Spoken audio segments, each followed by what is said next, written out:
ஆனால் டிஷ்வாஷர் இருந்ததுன்னா கம்பல்சரி அதோட ஹைட் வந்து 900 mm இருக்கணும். இல்லைன்னா உங்களுக்கு டிஷ்வாஷர் எங்கே இருக்குன்னா இது இருக்கு இல்லைங்களா, இது வந்து ஹைட்டு பார்த்தீங்கன்னா உங்களுக்கு பயங்கரமாக இருக்கும். அதாவது 8-10 mm இருக்கும்.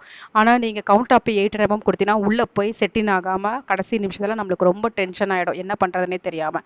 அதனால நீங்கள் டிஷ்வாஷர் ஃபிக்ஸ் பண்ணுறத முன்னாடியே நீங்கள் டிசைட் பண்ணிடணும். கிச்சனுக்குள்ளே வைக்கிற மாதிரி இருந்ததுன்னா கவுண்ட் டாப் ஹைட் வந்து 900 வைக்கணும். அவ்வளோதான், சிம்பிள் கான்செப்ட் இது ஒன்றா. அதுக்கப்புறம் மிக்ஸி, காஃபி கெட்டில் இதுக்கெல்லாம் வந்து எங்கெங்கெல்லாம் நம்ம ப்ரொவிஷன் கொடுக்கணுமோ சாக்கெட் ப்ரொவிஷன் கொடுக்கணும். கண்டிப்பாக மறந்துடும் நம்ம.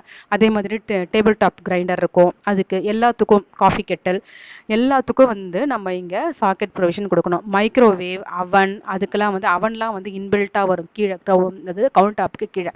ஸோ அதுக்கு சாக்கெட் கொடுக்கணும், மைக்ரோவேவ்க்கு சாக்கெட் கொடுக்கணும். ஸோ இதெல்லாம் நம்ம மனசில் வச்சு நம்ம வந்து கரெக்டாக பண்ணிடணும். அதுக்கப்புறம் அக்வாகார்டு வந்து எங்கே ப்ளேஸ் பண்ணுறது அப்படிங்கிறத வந்து மோஸ்ட்லி வந்து சிங்க்கு கிட்ட தான் நம்ம கொடுப்போம். ஸோ நம்ம எங்கே ஃபிக்ஸ் பண்ண போகிறோன்றத வந்து நம்ம டிசைட் பண்ணிடணும், அந்த அக்வாகார்டு லொக்கேஷனையும். அதுக்கேற்ற மாதிரி அதுக்கு வந்து சாக்கெட் ப்ரொவிஷன் கொடுக்கணும். ஓகேங்களா? இப்போ நம்ம டிஷ்வாஷர் பார்த்துட்டோம், அவன் பார்த்துட்டோம், மைக்ரோவேவ் பார்த்துட்டோம், கிச்சன் கவுண்டா பார்த்துட்டோம்.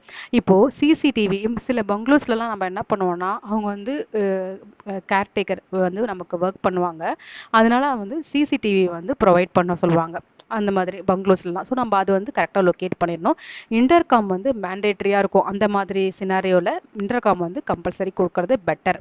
அதுக்கப்புறம் பார்த்தீங்கன்னா ஃப்ரிட்ஜோட லொக்கேஷன் வந்து இந்த மாதிரி வாலை ஒட்டி இல்லாமல் கொஞ்சம் ஃப்ரீ ஹேண்டடாக இருந்ததுன்னா டோர் நம்ம ஓப்பன் பண்ணாலும் நம்மளுக்கு வந்து கம்ஃபர்டபுளாக இருக்கும். இந்த மாதிரி ஓப்பன் பண்ணுறோம் வச்சுக்கோங்களேன், நம்மளுக்கு போய் இடிக்காது வாலில் போயிட்டு. அந்த மாதிரி இது நம்ம ப்ரொவைட் பண்ணணும். சிம்னி வந்து கண்டிப்பாக ஹாபுக்கு மேலே சிம்னியோட லொக்கேஷன் நம்ம கொடுக்கணும். இதெல்லாம் வந்து ரொம்ப இம்பார்ட்டன்ட் கிச்சன் டிசைன் பண்ணும்போது. இந்த வீடியோ உங்களுக்கு யூஸ்ஃபுல்லாக இருக்குன்னு நினச்சிங்கன்னா ப்ளீஸ் எனக்கு வந்து சப்ஸ்கிரைப் பண்ணுங்கள். நீங்கள் கொடுக்குற சப்ஸ்கிரைப் ஒன்று ஒன்று வந்து எனக்கு ரொம்ப மோட்டிவேட் பண்ணுற மாதிரி இருக்கும். தேங்க்ஸ் ஃபார் வாட்சிங்.